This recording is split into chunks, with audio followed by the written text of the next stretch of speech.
নমস্কার বন্ধুরা, তোমরা কেমন আছো? আশা করি ভালোই আছো। মিষ্টু রান্নাঘরে তোমাদের স্বাগত জানিয়ে শুরু করছি আমার আজকের রেসিপি। আমার আজকের রেসিপি হলো ভার্মিস শাক। এখানে আমি ভার্মিস শাক নিয়ে নিয়েছি। শাকগুলি ধুয়ে এখন কেটে নেব। শাকগুলি ধুয়ে কেটে নেওয়া হয়েছে। আর এদিকে আমি কেটে নিয়েছি ছোট করে বেগুন আর আলু কুচি করে কেটে নিয়েছি। এখন আমি রান্নাটা বসিয়ে দেব। গ্যাসে কড়াই বসিয়ে দিয়ে দিলাম সাদা তেল। রান্নাটা আমি সাদা তেলেই করব, এর জন্য সাদা তেল দিয়ে দিলাম। তেলটা গরম হয়ে যাওয়ার পর প্রথমেই আমি কেটে রাখা বেগুনগুলি ভেজে নেব। বেগুনগুলি ভাজার জন্য এখানে আমি দিয়ে দিচ্ছি হাফ চামচের থেকেও কম হলুদ আর হাফ চামচ থেকেও কম নুন হলুদ দেওয়ার পর এখন আমি বেগুনগুলি লাল লাল করে ভেজে তুলে নেব। বেগুনগুলি আমার ভাজা হয়ে গেছে। এখন আমি বেগুনগুলি নামিয়ে নিচ্ছি। এই তেলের মধ্যে এখন আমি ফোড়নে দিয়ে দেব দুটো শুকনো লঙ্কা ভেঙে, আর দিয়ে দেব 5 ফোড়ন। ফোড়নটা হয়ে যাওয়ার পর এখন আমি এর মধ্যে দিয়ে দেব কেটে রাখা শাকগুলি। কেটে রাখা ভার্মিস শাকগুলি আমি দিয়ে দিলাম।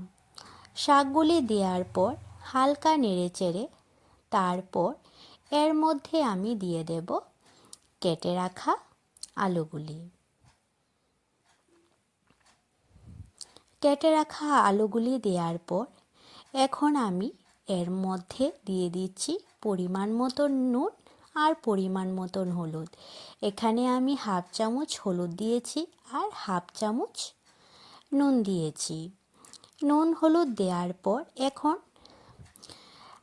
শাকটাকে নাড়াচাড়া করে তারপর আমি 5-10 মিনিটের জন্য ঢাকা দিয়ে দেব, যাতে শাক আর আলু ভালোভাবে সেদ্ধ হয়ে যায়।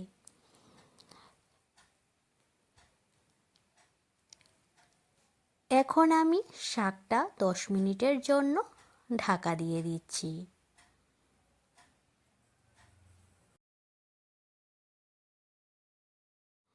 10 মিনিট পর আমি ঢাকাটা তুলে নিয়েছি। শাক আর আলু সেদ্ধ হয়ে গেছে। শাকটা থেকে হালকা জলও বের হয়েছে।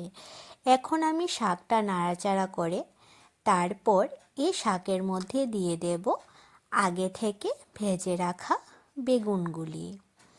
বেগুনগুলি দেওয়ার পর শাকটা আমি অনবরত নাড়তে থাকবো যতক্ষণ পর্যন্ত শাকটা জল শুকিয়ে না যাচ্ছে।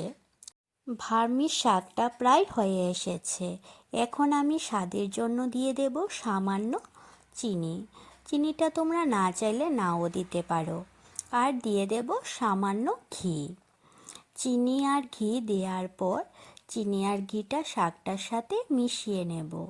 মিশিয়ে শাকটা ভাজা ভাজা করে নেব।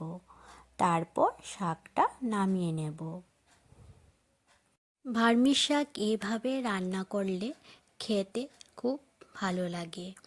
আমার এই রেসিপিটি তোমাদের কাছে কেমন লেগেছে তোমরা অবশ্যই জানাবে। আর ভালো লাগলে লাইক আর সাবস্ক্রাইব করে দিও। আমার ফেসবুক পেজ মিষ্টু রান্নাঘরে, এই পেজটি ফলো করে দিও। ফেসবুক পেজের লিঙ্ক আমি ডেসক্রিপশনে দিয়ে দিয়েছি। শাকটা হয়ে যাওয়ার পর এখন আমি শাকটা প্লেটে নামিয়ে নিচ্ছি।